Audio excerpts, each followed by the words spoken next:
Hey people, welcome to yet another episode of Hearts and Kinks podcast. I am your host, Mary Sharon. This is a continuation of the previous episode with Purity Amani. Yeah. Introduce yourself in case there's someone who didn't watch the other episode. Oh, okay. My name is Purity Amani. I'm counseling psychologist. I'm a musician. I'm a comedian. I'm an actress. I also write scripts. Yeah, welcome to this episode once again. Thank Say when mwenyeji. Ndio. So the previous episode we were talking about sexual abuse. So this one we're talking about how do you heal from sexual abuse in case it has happened to you. Yeah. So how do you heal from sexual abuse? Healing from sexual abuse, it takes, I can say that ni kitu ya haraka, ati itakuja na ishe tu hivi no. I'll be lying. It's a process. Yeah. It can take a year, it can take 2 years. It depends with the person. And it depends how severe the abuse was. Yeah. So, and steps for healing, it's first of all, accept it happened. Get angry. You can bargain. You see, in that process there are a lot of steps. But do these steps come before the acceptance? Because now that I'm also a counseling psychologist, we're told that there are steps that come before the actual acceptance. Guilt, bargaining, denial, anger, and embracing. Now you embrace, then acceptance. I wouldn't say these steps zinaweza fuatana ama zikose kufuatana, because unaweza kuwa umekubali yes it happened, then along the way no, yani kitu ni mimi nilifanyikia, haki hapana, sio mimi. You see, now umetoka kwa acceptance, umerudi kwa denial. Yeah. So it goes in either way. Any can start, any can malizia. So once you start the process of healing, let me say it's not easy. It's not easy, but as long as you have accepted, it's a good process. At the end of it, you will get healed. Yeah. No matter how long it will take. As long as you have decided, I want to get healed from this monster that is disturbing me. In the end of it all, you will get healed. You'll go through the steps. You'll have someone to help you. And don't worry, even if you feel that umerudi nyuma, mnaanza step 1 tena.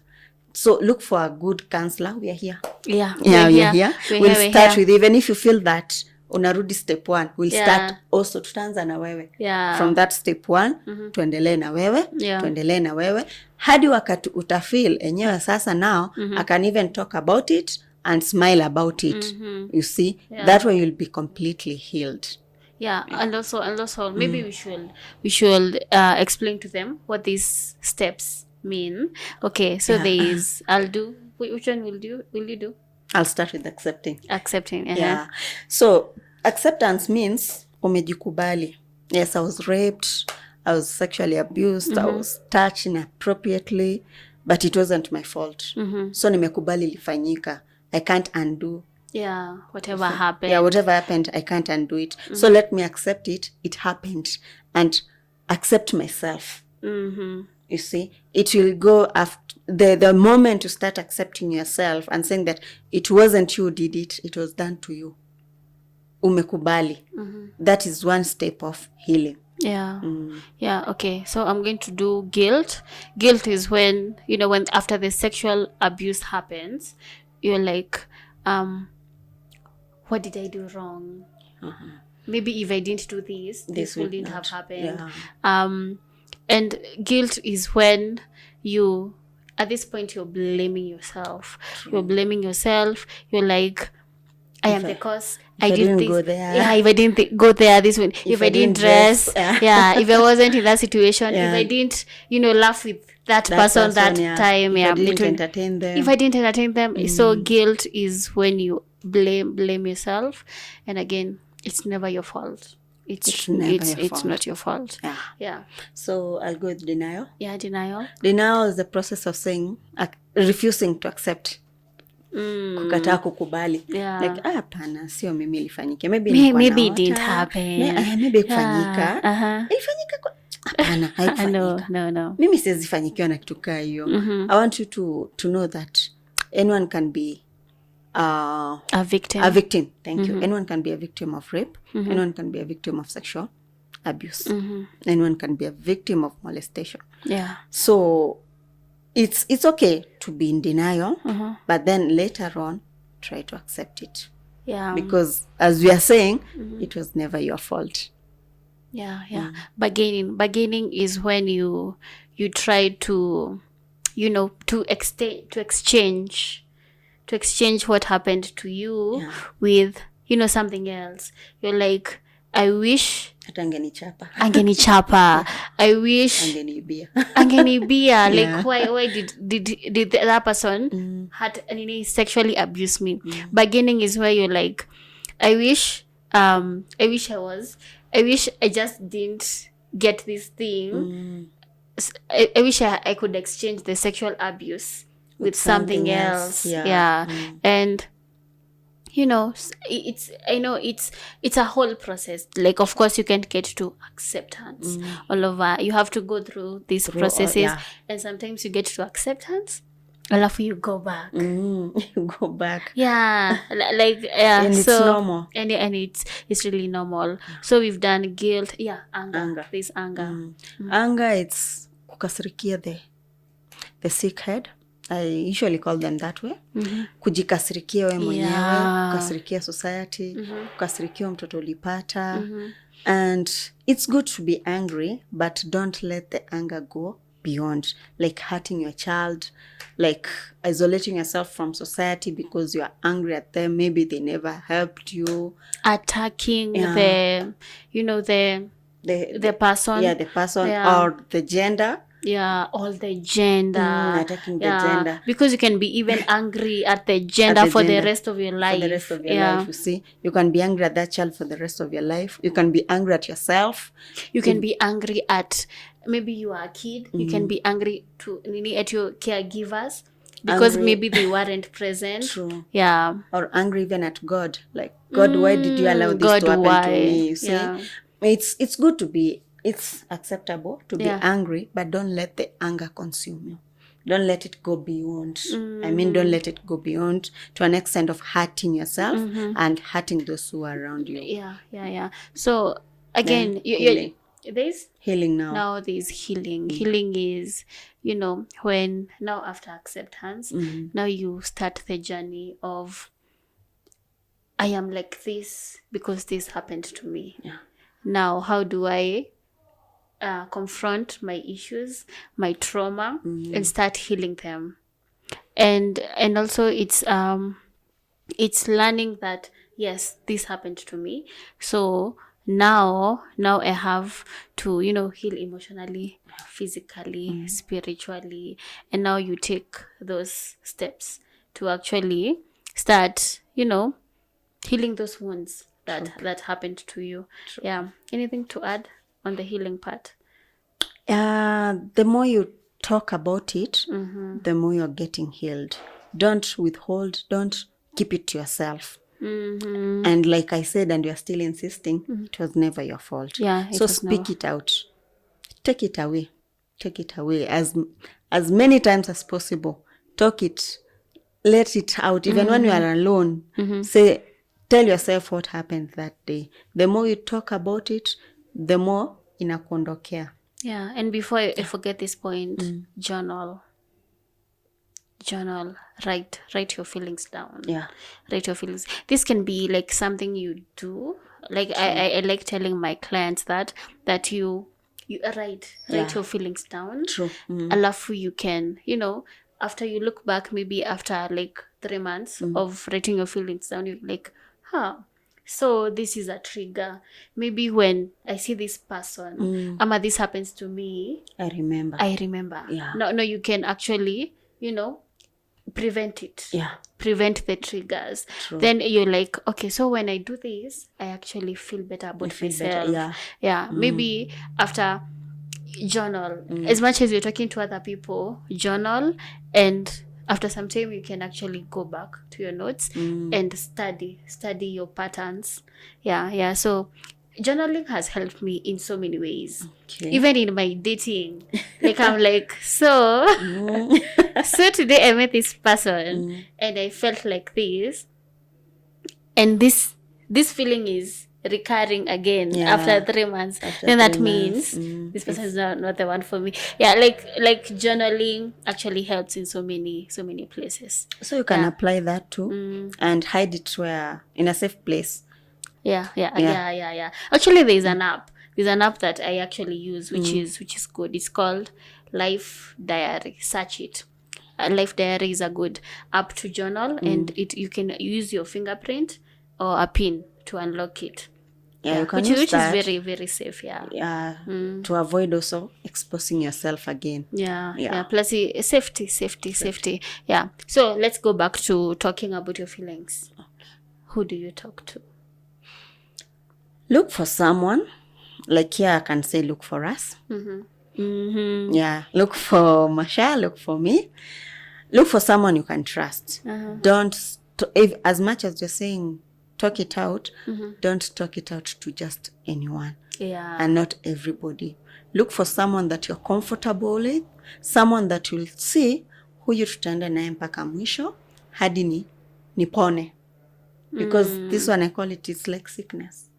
So look for someone that you can trust, pour your heart, then work with this person. If you have a family and you feel that you can trust your mom, you can trust your dad, you can trust your sister or your brother, talk to them. Or a friend. But I would advise to stick to your family. Unless otherwise. Because the people who are not close with their families. If you're not close to your family, look for a counselor.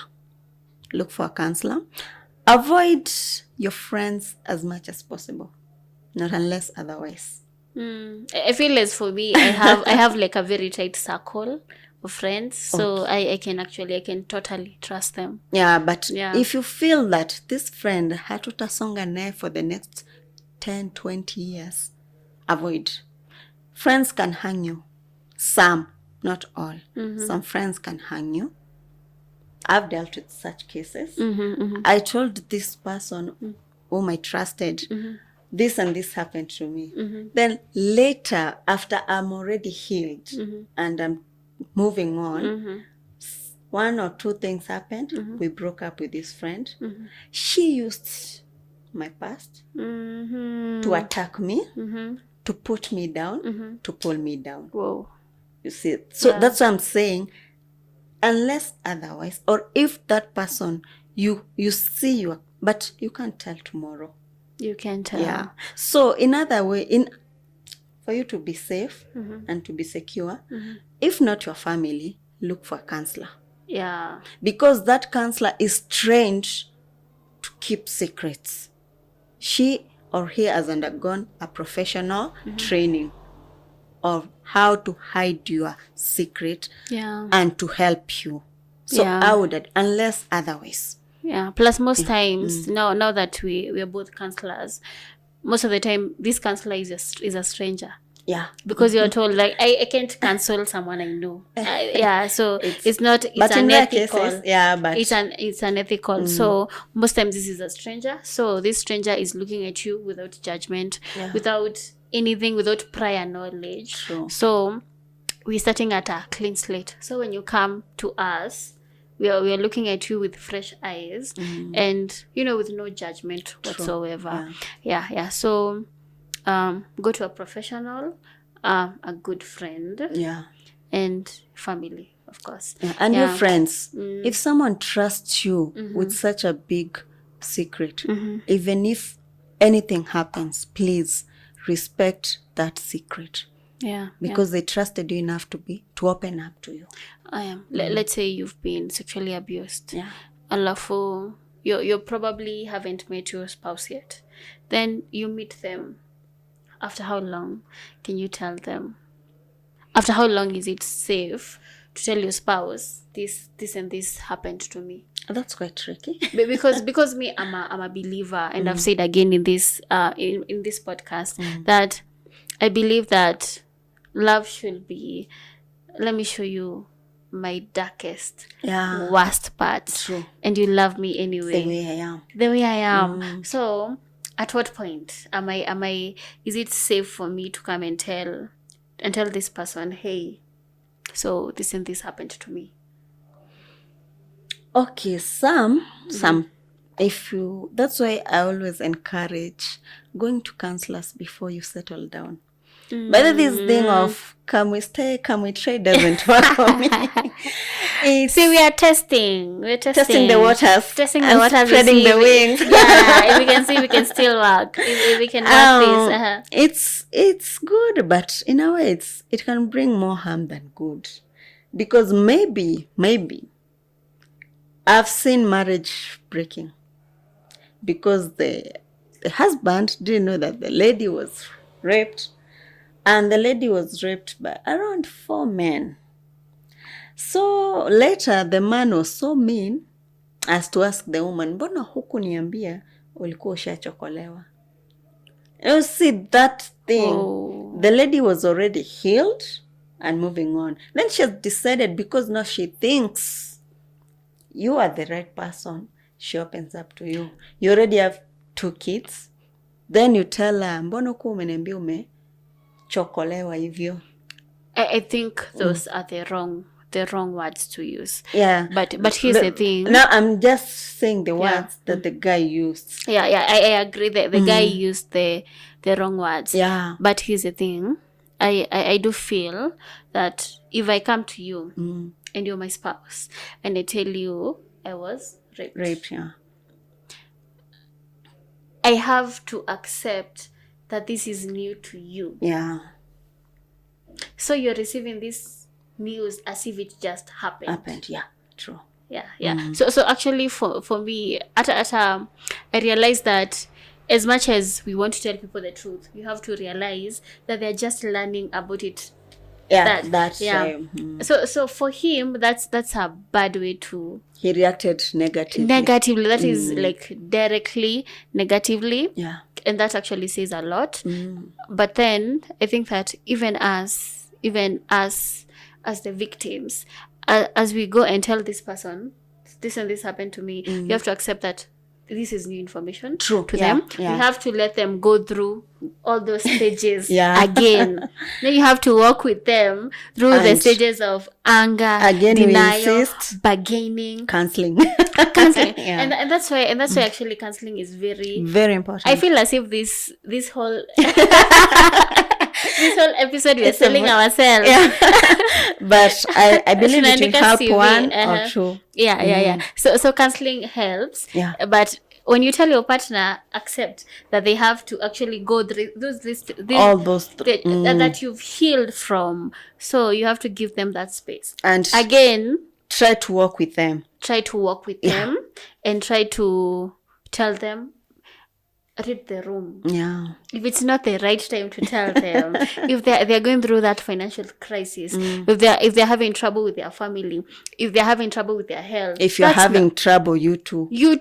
That's not the time to read the room. Make sure that it's the conducive environment to actually say it, the conducive time. A loving time, no? Yeah. Usiharibu your loving time. That's the best time. The loving time. Alafu pia, what else? Is another point. God, nimesahau. Utakumbuka tu along the way. Moods.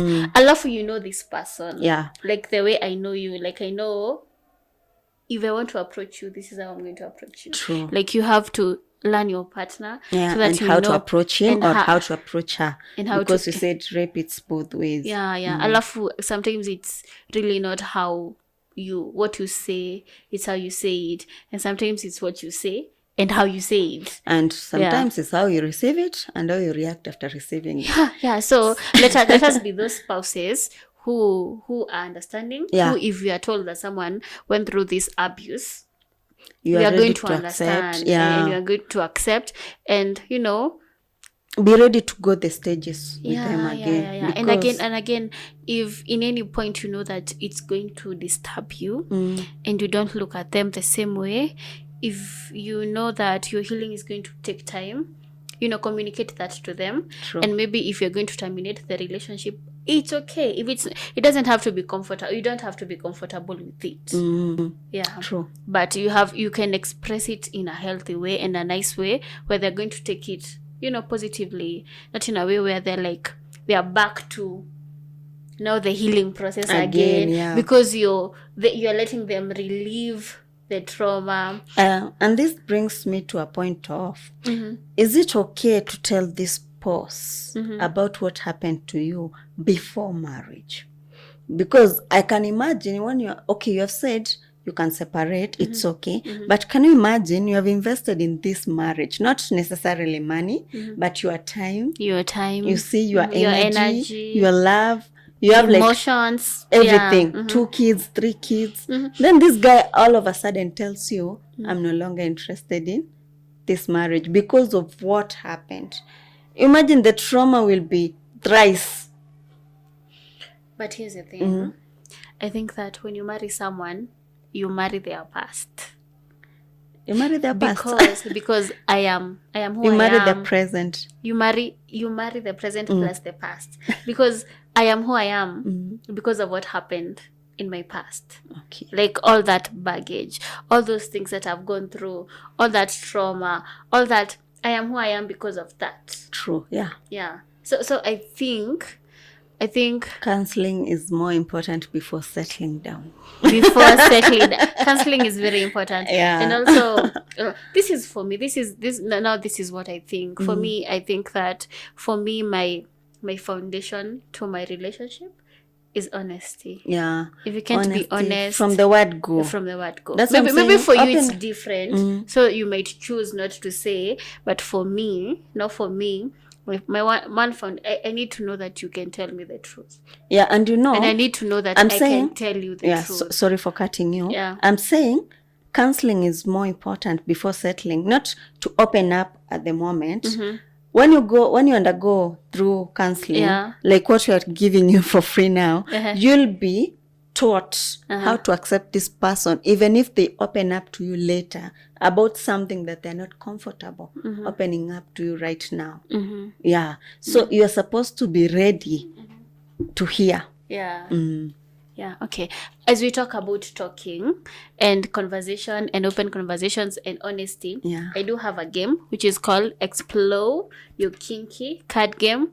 That it's a sex card game for you couples and people who just met and friends to talk about sex. Open those conversations. There are so many questions. There are 100 questions, 100 cards that you can play with your spouse, with that person you just met, with your friends, to open up those conversations and improve your sex life and relationship. So you can get this card game for 2,500, and you can click the link in the description box and order and spice up your sex life and your relationship.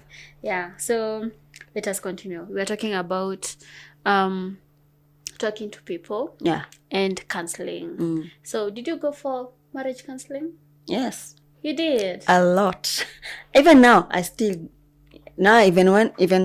if I'm a counselor, but I still go for counseling.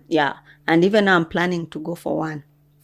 Wow. Now you and your spouse. And my spouse. Yeah. Like a maintenance kind of thing. Yeah. Like you don't even have to be going through shit or problems. Like, prevention is better than cure. True. Yeah. Yeah. Do you think that as much as we've said that there's all these stages, do you think that you will ever, like, as a victim, do you think that the victim ever gets there? Where they can say, now I'm healed. Now, sasa mimi niliponaga. Niko fiti. What I'd say is that, they can get healed, but the thing is that they can never forget. Wow. And that's why you're saying you cannot get 100% healed, but you can get, let's estimate 99 or 98% healed. And that is much better. That is what we are working on. Yeah, because you can say, when you accept, you have already accepted yourself, you're forgiven yourself, you are forgiven the past, you're moving on now, you're building the new you, you're avoiding the things that happened. Yeah. You see, whatever we said, like avoiding trusting so much, this and this and that, you have undergone all that. Yeah. But now, when I'm saying that you cannot be 100% cured, it's because there's something that will happen. We can't prevent that, and it will remind you, even if it's just for about 10 seconds. Iki tulifanyika, hapana sitafanya. It reminds you that. It's like if you pass through that corner and something happened through that corner, if you're close to a corner, you'll always be reminded of that thing that happened. I saw someone falling. There's this time that watu walikuwa najua sana. Then I was on the 15th floor and that guy akajirusha. Whoa. I was watching. Up to date, I fear heights. And it's almost 20 years ago. But I was around, I guess, 9 or 10. I'm not so sure. But up to date, I still fear heights. No matter, even if hata ukiniambia nisimame hapa na niangalie chini, nitaogopa, though nitajipea courage. Because every time niko somewhere high, I remember that guy kijirusha. Whoa. So I'm sorry about that. It's okay, thank you. No, I've undergone counseling. And it's helping me a lot. Because it was affecting me so much. I could not use lift, singetumia stairs. And you do now. Right now, I do, and I'm not afraid. Though huwa nakumbuka, nasema acha nivumilie. Ilipita. So it's even the rape is itakuwa tu hivyo. But ishapita. See, if I say nikienda juu sana nitaanza kufeel dizziness, I will avoid. Also in this new age of self-care and so many ways to connect with your spiritual self. Other ways that I can tell people that you can heal is through affirmation. True. You can look it's understandable. You can look into the mirror and say, I am healed. I am loved. I am healthy. I am acceptable. I am whole. I am strong. You can use affirmations, and so you can either write them, say them to yourself. Again, actually saying them to yourself, make it like a daily routine. Routine. Every time look yourself in the mirror and tell yourself those good words and believe it. And believe it. I had another point. What else do? You can meditate. True. We actually practice meditation in class, where you can meditate, connect with yourself, affirm, and also as you affirm yourself and, connect with your core and your spirituality, it actually helps me because, this life you're going to get, I don't know if it's this new age where the social media, alafu, you see people, like you see the highlight reel, like you're like, maybe I am doing pretty worse. Alafu now you start getting panic attacks and anxiety attacks. Meditation does help, and affirmation and journaling and counseling. Very important. Very important. Don't forget. So we've come to the end of this episode. This episode was sponsored by Jill Store. Jill Store is a sex toy company that sells all the sex toys that you need. They have lube, they have lingerie, they have all that BDSM kit that you want. They have all those toys. You see that Carol's toy? I know you know it. So you can get it there. You're going to find the link in the description box below. If you click that link, it's my link, you're going to get up to 50% off on anything that you purchase. And you can also get this game there. It's still there in Jill Store. So thank you for coming. Thank you for inviting me. Yeah, you're going to find her details if you want to contact her for counseling, for her content. You've heard she's also a musician, a script writer, and a comedian too. A comedian. Yeah, you're going to find her details in the description box below. So that's it for today. I am your host, Mary Sharon. If you want to talk to us, you can find us at Hearts and Kinks Podcast. Hey people, welcome to yet another episode of Hearts and Kinks Podcast. I am your guest.